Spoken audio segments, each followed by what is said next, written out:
진짜 생각해보니까 어쩌면 여성분들 이 단어 진짜 많이 쓸 수도 있겠다 하는 생각이 정말 많이 들거든요.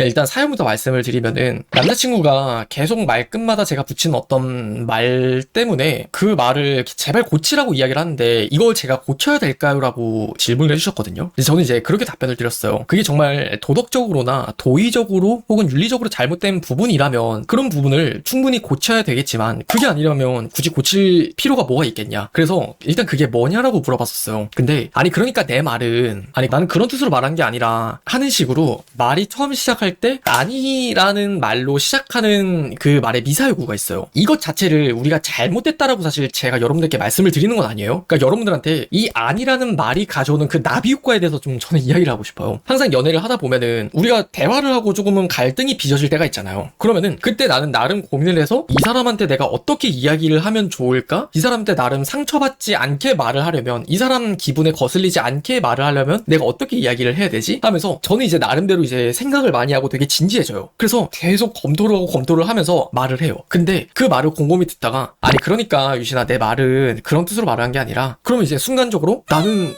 진짜 고민해서 이런 거라고 생각했는데 그럼 또 열심히 들어봐요. 그렇게 경쟁을 하다 보면은 아닌데 그게 맞는데 나도 이제 그런 생각이 드는 거예요. 그러다 보니까 내 의견을 한 번 더 이야기를 하면은 또 아니라는 답변이 돌아오게 되고 의미 없는 싸움만을 반복하게 되는 게 은근 흔한 연인들의 싸움 중 하나가 된단 말이에요. 어떤 이야기를 하고 싶은 거냐면은 되게 사소한 언어 습관 하나가 그 관계를 되게 쉽게 망쳐놓을 수도 있겠다라는 생각이 좀 들었고 저도 그러한 것들을 많이 경험을 했었거든요. 그것들이 쌓였을 때 그래 우리 이제 잘 풀지 이렇게 해서 끝났어. 하지만 그 화해가 아닌 게 되어버릴 수도 있다는 거예요. 그래서 그 언어 습관들을 좀 저도 제 경험에 근거해서 좀 여러분께 몇 가지를 말씀을 드리면은 첫 번째는 그냥 계속해서 아니 그러니까 라는 시작의 미사여구 부분, 그리고 두 번째는 그냥 계속해서 딴짓하면서 대화에 경청을 하지 못하는 태도, 그리고 세 번째는 말을 하는 중간에 본인이 아니라는 생각이 드는 게 있어서 바로 이제 끼어들어서 이야기를 하는 태도. 일단 아니라는 생각이 들어도 내가 아닌 게 아닌 걸 오해할 수도 있으니까 상대방이 말을 끝내기 전에는 일단은 말을 잘 들어주는 게 내 남자친구를 존중할 수 있는 그 태도라고 저는 생각을 해요. 그리고 여기에 네 번째로 한 가지를 더 말씀을 드린다면 그 남자친구랑 대화를 해요. 그 오해가 쌓여서 싸워요. 그런데 내가 그 남자친구 어떤 말 한마디에 되게 꽂혀가지고 거기에 우리가 말꼬리를 잡는다라고 하잖아요. 남자친구가 막 뭐라 서운하다고 이야기를 하면서 내가 뭐 너 감정 쓰레기통이야? 그런 건 아니잖아 하면서 어쩌고저쩌고 이렇게 넘어갔어요. 근데 이 여자친구 입장에서는 뭐? 쓰레기통? 이라는 말이 돼서 그 단어나 문장에 꽂혀버리는 거죠. 근데 사실 이 부분은 분명히 남자친구도 조심을 해줘야 될 부분이긴 하지만 여기서 이제 여자친구는 핀트가 아예 다른 데로 들어가 버린단 말이에요. 그러면서 이상한 부분으로 핀트가 맞춰지면서 이게 소통 아닌 소통으로 그냥 싸움이 반복되어 버린단 말이에요. 그냥 그 남자친구 입장에서도 냉정해지지 못하기 때문에 저는 그렇게 말을 하는 거라고 생각을 하거든요. 그럴수록 내가 먼저 냉정해지게 되면 여러분들이 이 냉정함을 충분히 갖게 되고 어떤 새로운 남자를 만나게 됐을 때에는 그 남자가 여러분들의 냉정함을 느끼기 때문에 말 한마디를 되게 사소하게 조심스럽게 해요. 그래서 차라리 여러분들이 그냥 냉정해지셨으면 좋겠어요. 냉정하게 그 사람의 말을 들으면서 이 사람이 나한테 어떤 이야기를 하나, 뭐가 서운한 건가, 우리가 이렇게 싸우고 지지고 볶고 하는 이유가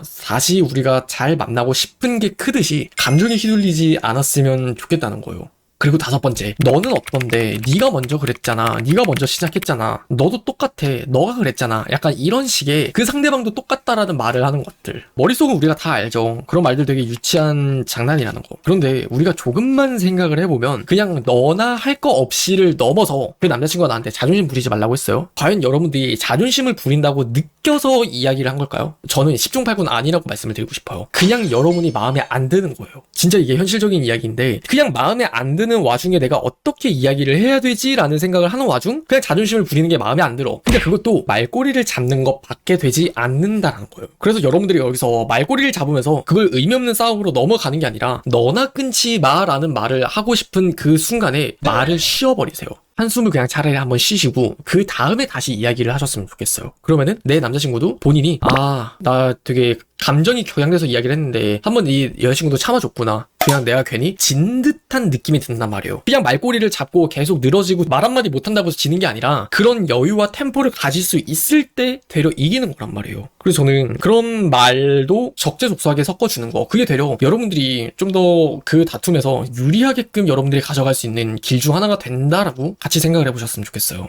결국 제가 오늘 영상에서 5가지를 이야기를 했지만 저는 본질적으로 말하고 싶은 부분은 이거예요. 굉장히 사소한 어떤 언어 습관 하나가 그 사람에게 매력을 좌지우지한다면 여러분들은 그 언어 습관을 어떻게 하겠냐는 거예요. 이건 사귈 때뿐만이 아니라 연애 초기에 그 사람을 알아가는 와중에도 이 사람은 그냥 대화를 하는 순간순간에 우리가 별 말을 하지 않았는데 왜 나는 이 사람에게 이토록 마음이 커졌지? 하는 순간을 잘 돌이켜보면 거의 10중 8구 대부분은 이 사람이 쓰는 어떤 언어 습관, 되게 말투 혹은 호흡 그 부분에 많은 부분 여유가 있기 때문이에요. 그런 여유들을 아우러서 이 사람이 풍기는 어떤 그 분위기가, 언어 습관을 통한 그 분위기가 참 따뜻하다라는 느낌이 드는 거죠. 그러니까 우리는 별 말을 하지 않았는데도 그 상대방에게 마음이 커지는 게 너무나 쉽다라는 거예요. 그러한 것처럼 남자친구가 나를 좀 더 좋아하게 만들고 싶다면 그냥 우리가 그냥 바라기만 하는 게 아니라 내가 좀 더 여우처럼 똑똑하게 사랑을 하셨으면 좋겠어요. 그 조그만한 사소한 언어 습관 하나만 바꾸면 내 남자친구한테 내가 이만큼 사랑받을 거? 진짜 이만큼 사랑받을 수 있는 사이가 된다면 굳이 이거 하나 때문에 내가 이 사랑을 포기하겠냐는 거예요. 내 스스로를 의식했을 때 내 언어 습관 중 이런 부분만 고쳐져도 많은 남자들에게 더 많은 사랑을 받는 게 가능하다는 거죠.